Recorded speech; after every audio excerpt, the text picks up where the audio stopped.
radio. Check, check, check, check, check, check, check, check, check, check, check, check, yeah, check, check, check, check, check, check, check. I don't know what it is, man. It's your host with the most. It's your boy G Co. You are tuning to Pump Radio, and I am here with Aqua Volts for an interview. Appreciate you coming in, man. Give it up for Aqua Volts, man. Appreciate you being here. But yeah, man, go ahead and tell us a little bit about yourself and a little bit about your background. Yeah, I'm Aquavolts. My personal account is at the Raptor Roost. I've been in crypto since early 2022, late 2021 is when I found crypto Twitter. I was in it a little bit, without it, but I've just been cruising around the space up until recently, supporting other communities, getting involved with other projects, and out here learning and growing and seeing kind of what things people run into, what issues other projects get into, and how they approach those things. And yeah, man, now I'm just out here doing on Aquavault and getting this platform up and going, and feeling like I've got something that's really solving a problem out here that I've noticed over the years. Nice, man. Nice. And what inspired you to create Aqua Volts?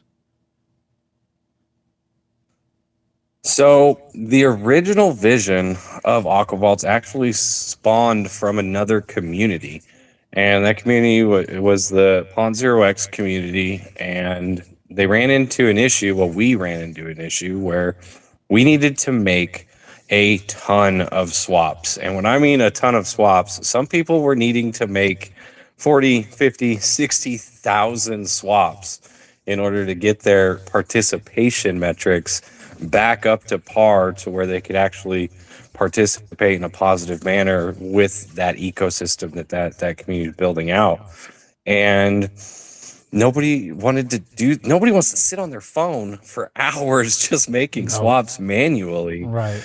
And so I built out the very first version of Aquavolts, which was a downloadable HTML file that people could run locally on their computer, and allowed them to automate that swap process.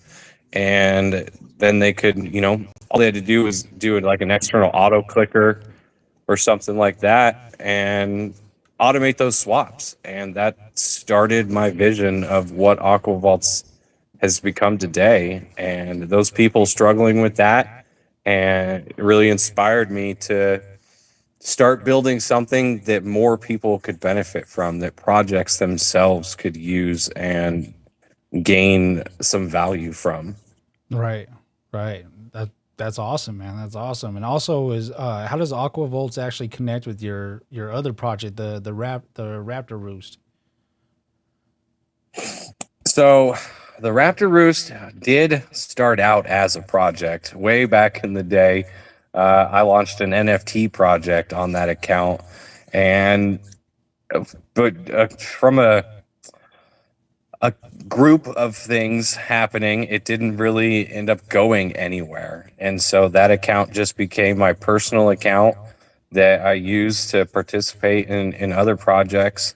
And most of that was in that pond community, and teaching people about technology, about things that they can do, how to engage and grow what they're trying to do, as well as learning about tech and learning about coding and how those things all need to come together to actually work as a cohesive unit. Because one of those by themselves is cool, but if you can get all of that to really work together, you create something that is sustainable in a long-term vision. Nice, man. And what problems does Aqua Volts actually solve within this space, the crypto DeFi space? Extraction. All right.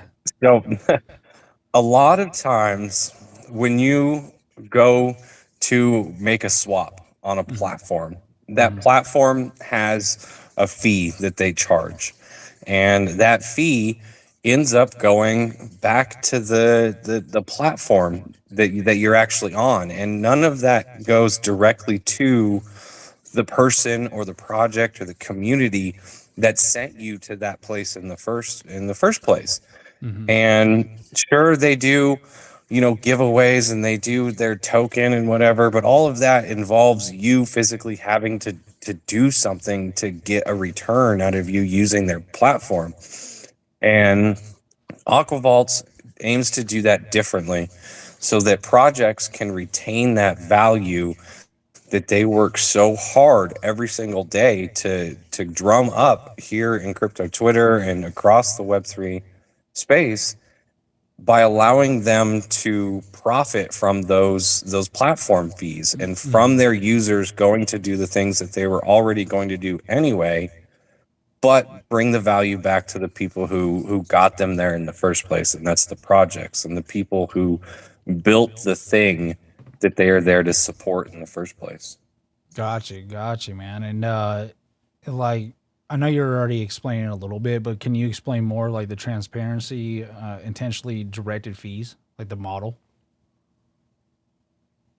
Yeah, so the basis of it is, when once a community or a project or platform gets listed on Aquavolts, users then come to the site and they select themselves. They have the autonomy to choose who they wish to support with the platform fee that is applied when they make swaps there in on the website. And not only do they have the autonomy to choose who they want to support, Mm-hmm. they can choose the fee that they're going to apply. If they want to swap for free and use 0%, they can set it at 0%.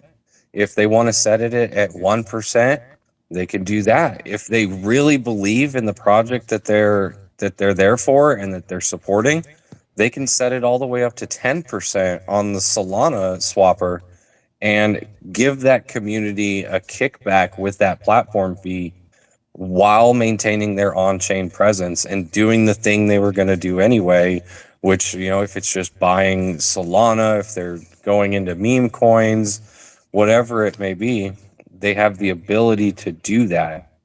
And Mm-hmm. when they do that, there's an activity log and at the bottom of the pages for the swapper as well as the auto swapper, Mm-hmm. that tells the user everything they're doing as well as everything that the platform is doing to make their transaction happen.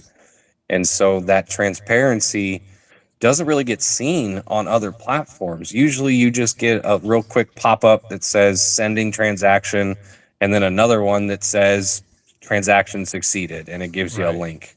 Right. Whereas mine actually breaks it down and it tells you, oh, the transaction was too large. So now we need to retry. We're shrinking it down. We're trying different routes.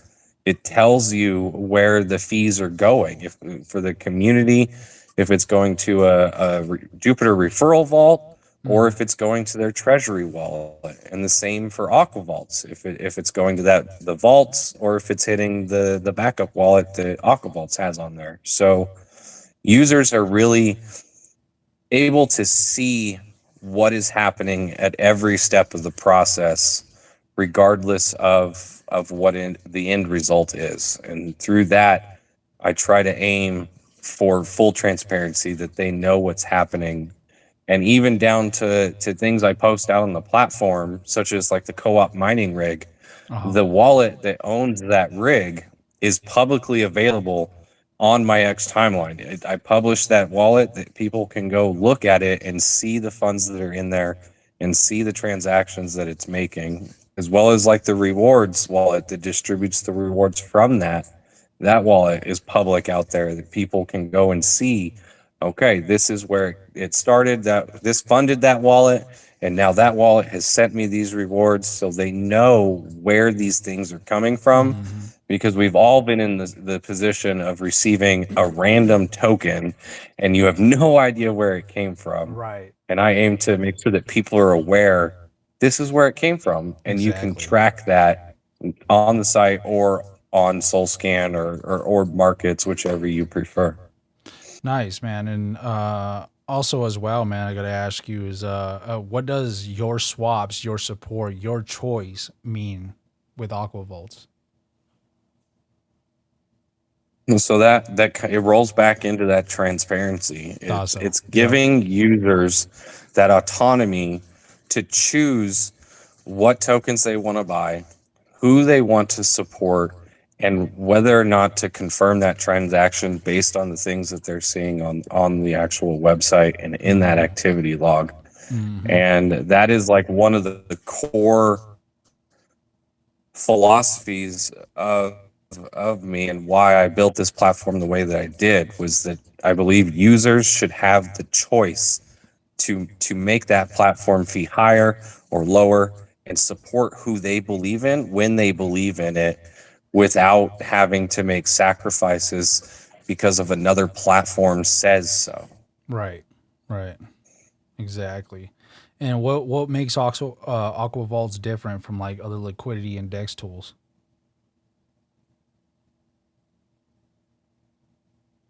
Well, I'm not a typical DEX and I don't hold any liquidity.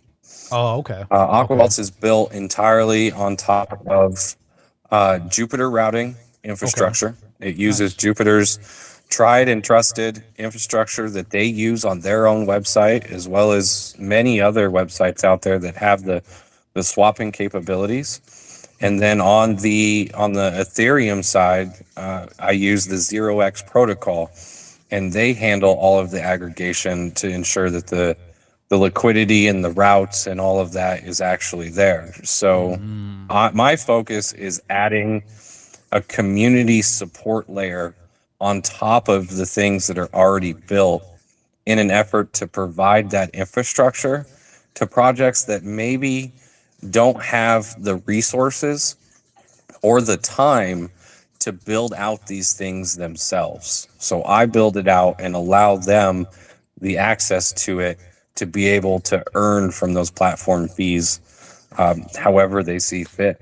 Gotcha, gotcha. And speaking of community as well, like how is your community using using Aqua Vaults right now? Like how are they using it? So I don't really like to think that I personally like Aquavaults has a community because my one of my big goals is to not take away from the projects that are listing on the platform.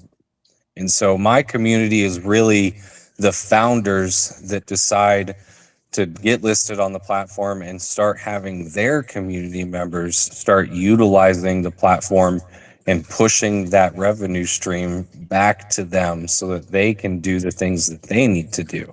Gotcha, But gotcha. some of those communities, one of them that really is using the infrastructure to its fullest first was Swamp AI, Okay. and he's an up and coming project, and he's growing. He's building out his platform, and his platform is it's a bot, a Telegram bot that gives you social metrics on different tokens based on how they're moving in the market, how they're moving on X, whether or not like the dev is sold, if the dev is buying, locking Mm-hmm. liquidity, Mm-hmm. multiple different things. But the way he really takes advantage of what Aquavolts offers is through adding the swap widget Mm-hmm. directly on his website. Okay. So his users never have to leave his website if they want to make a swap. And then on top Gotcha. of that, in his actual Telegram bot, any of all the tokens that pop up there, they have their own deep link that will populate a swap setup for them on the widget on his own website. So every single time they're clicking a buy link, they go right to his website. Inside the swap widget from Aquavaults, the buy and sell token that is already set up for them, and all they need to do is enter an amount that they want to actually, process their swap with. And in that way, he's really leveraging to ensure that anytime somebody uses his infrastructure, he's earning a revenue from that platform fee on every single swap every single time. Gotcha. And actually, that kind of goes into my next question as well. Like, how does Aqua Vaults help like smaller projects compete? With some of these other people. The offering of that infrastructure, Yep, I thought it so. takes Yep. it yeah, it takes a lot of time and a lot of resources to be able to get these things in place so that they work appropriately, that when a user decides to make a swap there, that what they see on the screen is actually the result that they're going to see at the end. And then ensuring that when their users are using the platform, they're Uh-huh. getting that platform fee, that 60% of the platform fee coming back to them, Hmm. gives them a recurring, almost passive income that they can then use to further the project that they're trying to grow out, whether that's a token or an NFT project, doing giveaways for their community, buybacks, anything that they really want to be able to use it for. It gives them that passive income and the ability to be able to use that passive income for whatever they need to. Got Gotcha, man. Gotcha. And also, I gotta ask, like, what kind of feedback you been getting with Aqua Vaults, good and bad? What kind of feedbacks do you got going on? It's been some pretty positive feedback. People are really impressed with how the system works, and people are using it every single day. I see the volume, the global volume counter that's there on the homepage. It ticks up every single day. I'd say the first big challenge that I usually get with the platform is why would I use this instead of just sending them money, sending them tokens? Hmm. And I always tell them that, well, if that is something that you want to do, if you want to donate that to them, please do so. I'm sure Yeah. those projects can use those funds and that revenue in a positive manner. But by using Aqua Vaults on a regular, you're creating a continuous stream for them to be able to take advantage of and ensure that they have something in the tanks to keep moving forward. Yeah. So overall, it's been really positive. That's good, man. That's good because yeah, it seems very promising. You know what I mean? So that's good that you got good feedback coming at you on that, and also as well, man.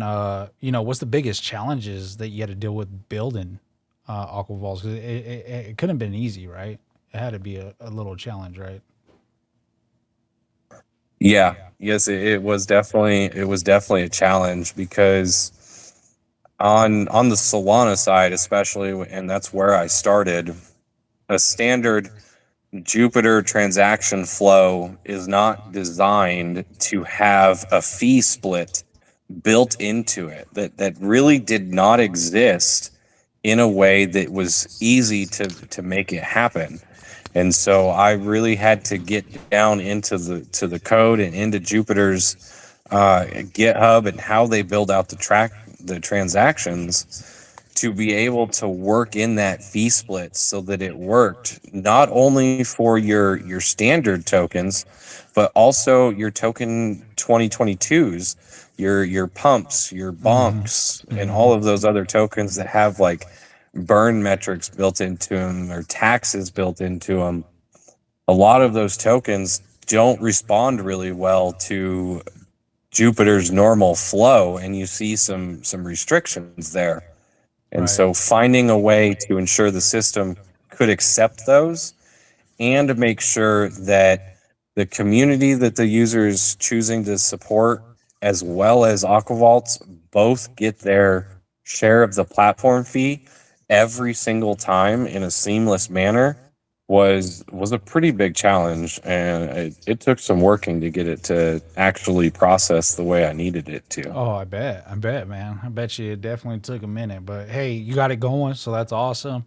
And that goes on to like my next question as well. Like how do you ensure like security and transparency when it comes with the fees? So first and foremost is using trusted infrastructure on the back end, something that is already tried and true, and a team behind it that believes in what they're doing. And that's why I chose to tap into Jupiter's infrastructure as well as 0x on the Ethereum side. the way that they build out their transactions Mm-hmm. ensures that the things are doing what they need to, and they're using the best routes and the best liquidity pools depending on the tokens that you're attempting to swap. And then I took that and through API rate limiting, authentication through my server, and the big one is the transaction gets built on the user's side. So Mm-hmm. they're not actually sending any information about what they need to do until they go to the transaction actually happens. And that transaction goes to Jupiter. It doesn't come back to Aquavolts. Everything that Aquavolts needs to do is sent to the user. The user then enters the things that they need to enter and sign the transaction, and then it goes straight to Jupiter. So I'm not tracking the user's IP, I'm not tracking their wallet, I'm not tracking any of that stuff. So they can ensure that when they are making a swap, it is happening the way they're seeing it on the platform. And that transparency in the activity log with every single swap does a lot of that as well, so that they can physically see it processing and the steps it's taking to make that swap happen for them. Gotcha, man. Gotcha. That's good. That's definitely some good insurance transparency for sure, man. Also, I gotta ask you, man, is where do you see Aquavolts within 6 to 12 months? I know it's a stretch. I always ask this question with all the the projects that I give interviews with, but that's like a main question. I mean, like where would you see yourself within 6 to 12 months from now with Aquavolts? Well, I'd like to see it continuing to grow. I have 5 projects that have listed with me already, Mm-hmm. and I would definitely like to see more projects coming on there and actually taking advantage of that infrastructure and utilizing it. And so, seeing that volume go up, Right. because as I get more users and as I get more projects listed, my number one goal is to increase the project's share of the platform fee. Mm-hmm. And right now it's set at that 60/40. And eventually one day I would like to see it pushing up into that 90-95% going to the platform or the projects themselves.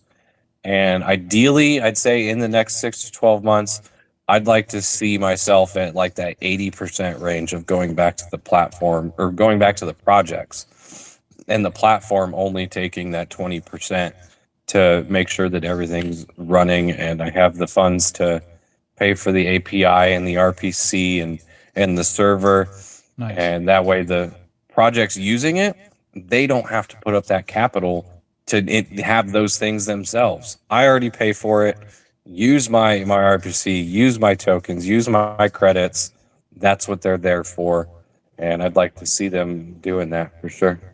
Nice, man. Nice. And any upcoming features or partnerships that you're gonna be doing with Aquavolts?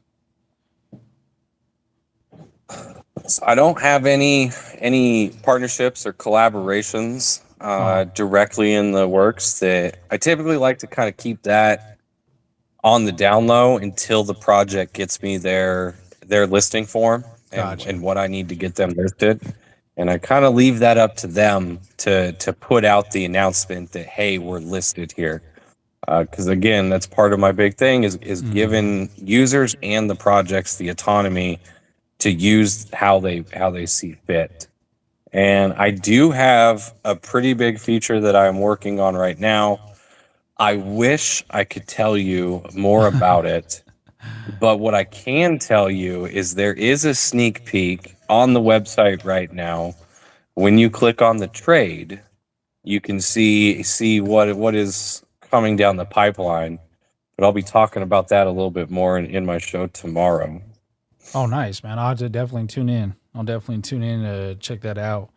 And also, man, as well is how does Aqua Vaults actually fit into the decentralized communities? So I think it best fits into like a support layer. Okay. It is really intended for other projects to benefit from it while it sits in the background, just doing the thing it needs to do so that they have the revenue and they have the keys to succeed with it.